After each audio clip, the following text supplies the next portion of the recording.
كبير في نار السعيد ابو اليتيم يرجم عليه يشوفوا ايه ويدن ايديه ويكون كده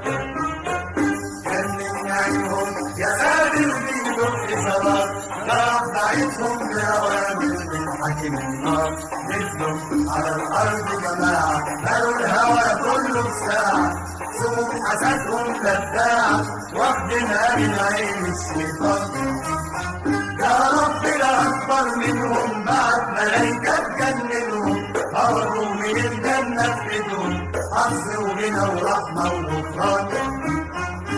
فرح ميلاد الميلة درجات ميلاد سنينة الليل مرات ومحبوحة تتأمر ولا رحوحة وعين يتخلص منها بالراحة تبعدوا عنها دي حكاية تاريخية ورواية أزلية واخدها من أخويا ورثها على أبويا شوف بختك في ضرابك